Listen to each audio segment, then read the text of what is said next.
Então não é Existe uma espécie de reverência estranha que eles têm à Inglaterra, né? Isso é uma coisa, uma parte desse movimento monarquista, também não pode dizer que é todo mundo, mas alguns têm. eu vejo muita gente falando, não, que a Inglaterra é o nosso...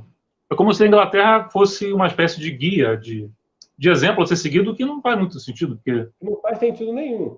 E a Né? monarquia que mais atacou o catolicismo, tanto Foi a no seu Inglaterra. território como fora, para início de conversa, a Inglaterra foi a monarquia que mais atacou o catolicismo, dentro e fora do seu território.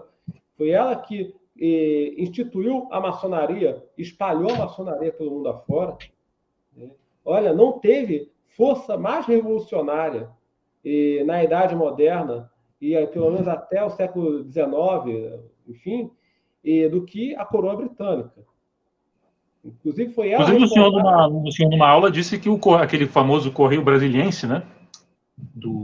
Isso! Aquele jornalista cristão novo, de origem cristã nova, que ele era o editor desse jornal, ele era bancado pelo Duque de... Exatamente. Ele era Pelo filho secretário... do rei. Exato. Exatamente. Era secretário do grão-mestre da grande loja da Inglaterra.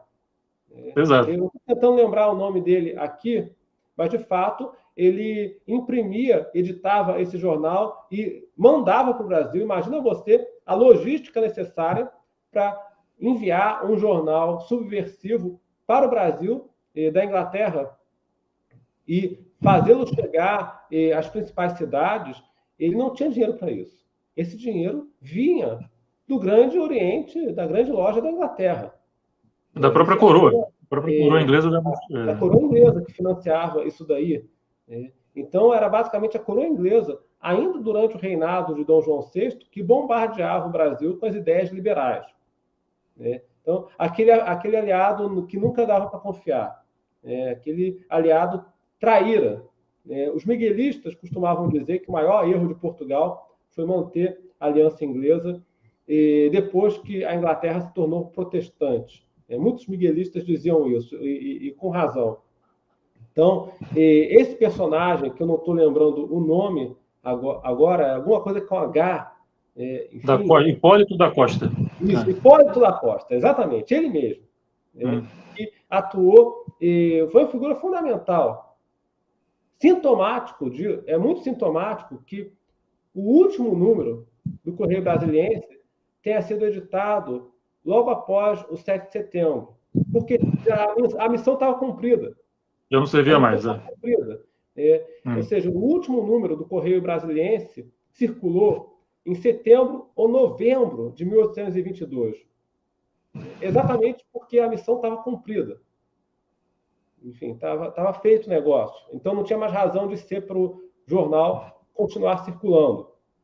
Então, esse jornal que introduziu aqui, difundiu aqui muitas ideias liberais, que alimentou a efervescência política prévia ao 7 de setembro, esse jornal era financiado pela maçonaria inglesa, enfim, que tinha o Hipólito da Costa. Hipólito da Costa, inclusive, foi processado.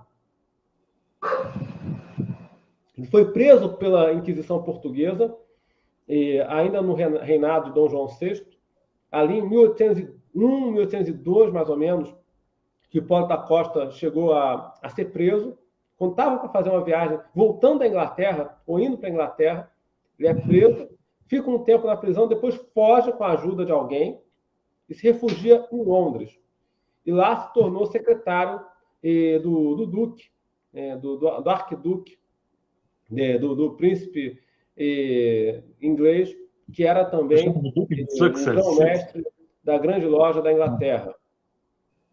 Enfim, então esse padrão se repetiu em outros países. Esse padrão se repetiu na França, se repetiu na Espanha.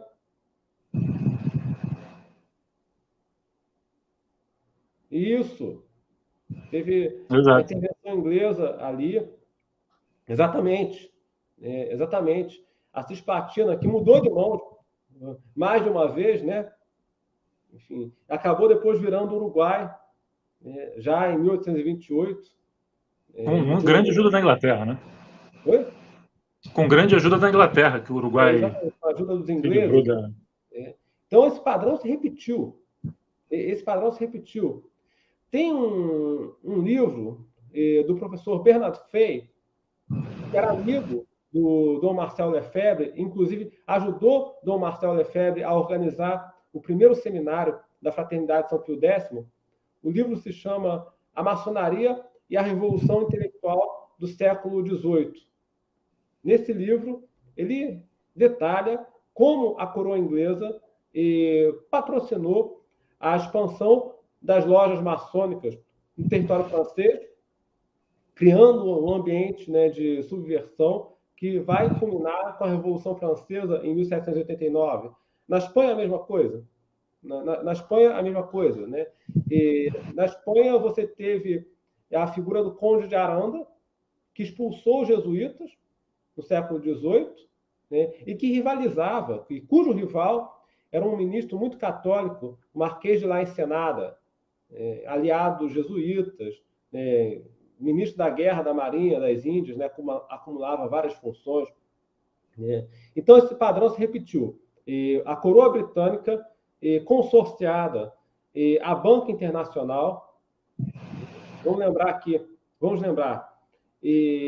a Banca Internacional estabeleceu o seu QG na Inglaterra a partir do Resettlement de 1654, quando o governo britânico acolhe uma grande comunidade de banqueiros de certa religião que eles estavam em Amsterdã, né? Exato. Exatamente, em Amsterdã, que estavam lá desde quando foram expulsos da Península Ibérica, né? Lá em 1492, 96. Então, esses banqueiros que